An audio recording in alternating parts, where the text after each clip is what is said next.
Down, down, down the road, down the witch's road. Hey guys, how's everyone doing? This is Sir Jedi Sentinel, and welcome back to Sentinel Reviews. Thought I'd try doing something a little different, we'll see how it goes. I am reviewing Agatha All Along, the latest miniseries from the MCU streaming on Disney+. Today we are looking at the first two episodes, which premiered back to back on the same night. Today we are looking at, one moment, Episode 1, Seekest Thou the Road, written and directed by Jack Schaefer, and Episode 2, Circle Sewn with Fate, Unlock Thy Hidden Gate, written by Laura Donney and directed by Jack Schaefer. As always, there is a blanket spoiler warning in place because I do these unscripted and may decide to talk about spoilers. If you do not wish to be spoiled, then, at least in the US, Agatha All Along streams on Disney+. This was a very solid premiere, I thought. I'm going to be kind of light on the story because the episodes themselves are light on the story. Like, I question Disney Plus's decision to do 2-episode premieres. It just seems like kind of a waste, if I'm being honest. Like Netflix, when they premiere a show, they will drop an entire season all at once.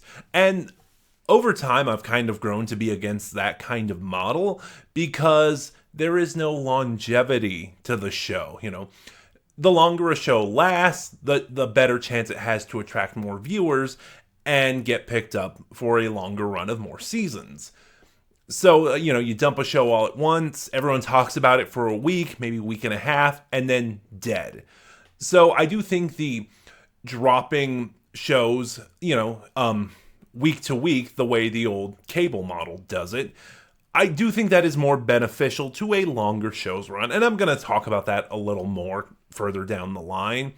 But I do question the 2-episode premiere. It seems weird. That's where I'll go. Sometimes it works better than others. Like here with Agatha All Along. I think the 2 episodes work really well together in what the series is setting up. And then there are times where I question it entirely. Like Doctor Who, this recent season, for example. That I question because Space Babies and the Devil's Cord aren't connected at all. Anyway, as I was saying, I'm going to be kind of light on the plot in this review because it seems like the episodes themselves were very light on the plot. They seemed more focused with getting all the pieces together and setting up the board so that the plot can progress going forward. Like, everything is in place now the story can begin. I would say of the two, episode 2 is the stronger episode, I feel, because episode 1... And again, it's going to be difficult to talk about because we don't know where the series is going at this point. But episode 1 just feels like an extension of WandaVision. It is playing to tropes of a TV show. It is, it is kind of telling the plot through a genre of TV show. This time it's like gritty, prestige detective drama. Like, I got vibes of True Detective. Some people have said Mayor of Easttown. Things like that. And it works. It makes sense that it's doing that. There's even a little cheeky nod to WandaVision in the opening credits. It makes sense that episode 1 is doing that because also in episode 1 is Agatha breaking the spell Wanda placed her under. And that is also why I think episode 2 was stronger, because episode 1, as I just talked about, is an extension of WandaVision, but episode 2 is really where the show starts to find its own identity. What I will say of the plot is it seems very simple. After breaking Wanda's spell, Agatha has decided, with some convincing, to walk the Witch's Road. Apparently this sort of gauntlet, challenge mode, whatever comparison you want to make, that upon completing will grant her back her powers, but she cannot do it alone. In order to access the Witch's Road, she needs a coven. And that's what a lot of episode 2 is as well. It is her gathering other witches to form a coven to unlock the path to the Witch's Road. Meanwhile, someone from Agatha's past has a bone to pick with her, and she's not the only ones. Others are coming after them as well. One thing I really want to praise this for, seemingly at the beginning, again, we'll see what happens. Assume that's implied. I'm probably going to keep saying that, but assume that's implied because we have very little to go on, of course, in the first 2 episodes. But one thing I will say right now, based on appearances, is I like the apparent small scale to this, because everything in the MCU always seems to be so big. Fate of the world, fate of the city, fate of the world, fate of the universe, fate of the multiverse. Even like with the Marvel Netflix shows like Daredevil, you had the fate of a New York City neighborhood. So it's nice to see this kind of more small scale story being done. Agatha wants her powers back, and there are people who want revenge against Agatha, or, seemingly have a bone to pick with her, as I said. There are no seeming massive ramifications to what Agatha is doing. And I like that. It gives me similar vibes to season 1 of Jessica Jones, where that entire conflict was just one person versus another person, and whoever was unfortunate enough to get in the middle of them. So I do like that in the MCU we are getting something much smaller scale. That is one of the things that has me really optimistic about this series. One of the other things that has me optimistic is that this was developed with the idea in mind of being a miniseries. So like some of the early some of the early Marvel Disney Plus shows, they were obviously intended to be full series, and then they were canceled. Like WandaVision was canceled after its first season. The Falcon and the Winter Soldier was canceled after its first season. And thus, those plot lines are being picked up in other movies. For example, WandaVision was followed up in Doctor Strange in the Multiverse of Madness. The Falcon and the Winter Soldier is being followed up in Thunderbolts with Bucky, and Captain America Brave New World with Sam. So I do like that from the beginning that they basically said this is going to be a one and done story. We're not doing this in mind with becoming a full series. That should mean the plot by the end of this will be wrapped up pretty nicely. There will be no hanging threads or, bait for a follow-up season. And just beyond that, too, I will say, with, again, the intention of it being a miniseries, with the smaller scale, the other thing that this show, again, so far, has really going for it is the cast. Like, the cast is the highlight. We have Kathryn Hahn returning as Agatha Harkness, who is just amazing. She has that right balance of camp and seriousness, and she plays it really well. Like, she is she comes off as menacing, as threatening, but she is not so campy that she loses the menace. We also have Joe Locke as the Teen.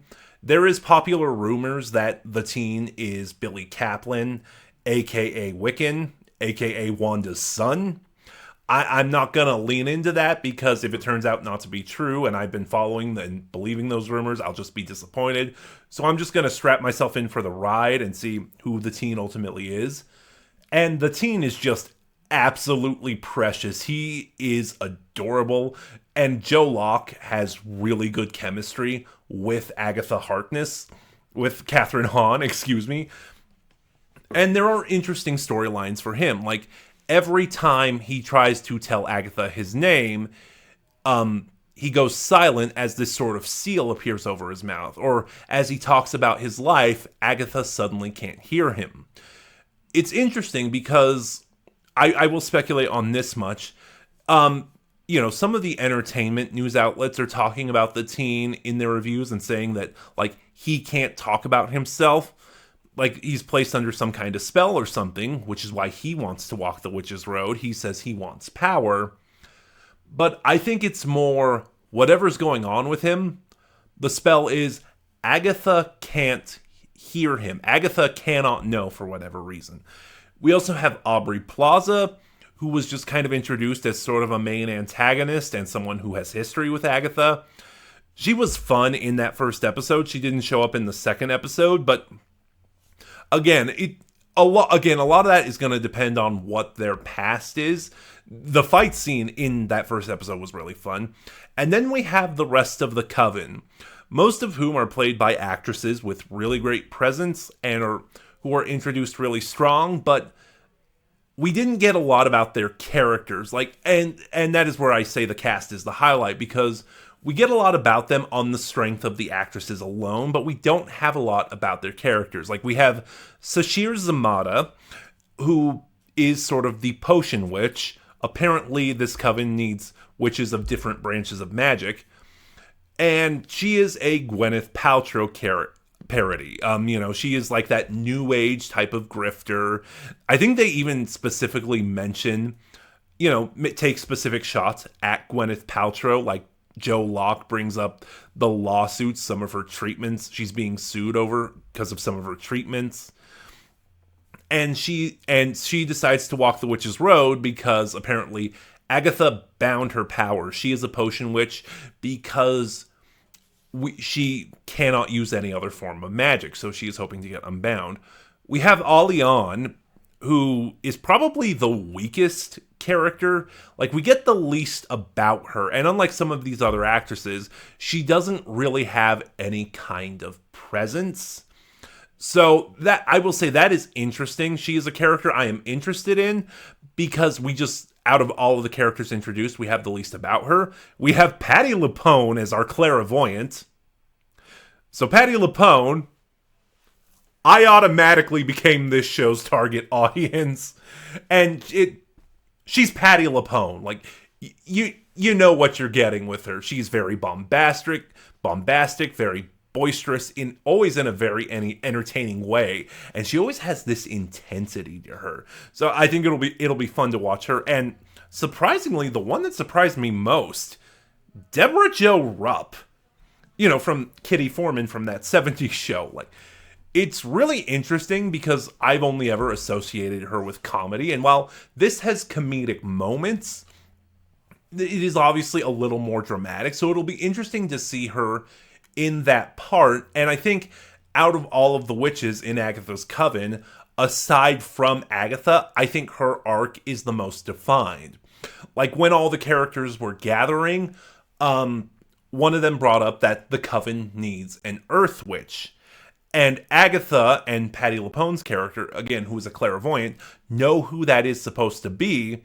But when Agatha goes to recruit her, she does not know what's going on. She doesn't know what she's a witch of any kind. So it seems apparent that her arc is going to be, she is discovering her powers.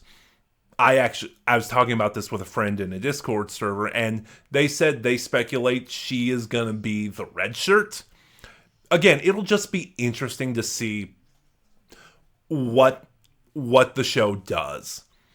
Also, this show wears its influences on its sleeve. As a series about witches, it is drawing from very famous witch media, fictionalized witches, because I know there are real witches, and I know they may take umbrage with how witches are portrayed in media, so I will say this draws its influences from witch fiction. Like, you see a little bit of The Craft, you see a little bit of practical magic, you see a lot of hocus pocus, if I'm being honest. So it's just, that this genre, witch fiction, I've always loved this genre since I was a kid. I talked about in the past that Hocus Pocus is one of my favorite movies of all time. So obviously this is something that's going to appeal to me going forward. Like I said, the first 2 episodes of Agatha All Along, there's not much to talk about because we don't know what the plot exactly is yet or how it's going to play out. These first 2 episodes really just seem to want to introduce the characters and put the pieces on the board so that the plot can progress for the remainder of the series. Catherine Hahn is a delight, and these 2 episodes were really bolstered by a spectacular cast. I am already hooked. But those are just my thoughts. Have you seen the first 2 episodes of Agatha All Along? What are yours? Start a conversation in the comments below. Remember to like, comment, subscribe. Click the bell to get notifications. Click the bell next to subscribe to get notifications when I upload. Share the video around, all of it helps my channel grow. And in the description box below, you will find the link to my socials where you can follow me and get updates on the channel. This is Sir Jedi Sentinel, and I'll see you guys next time.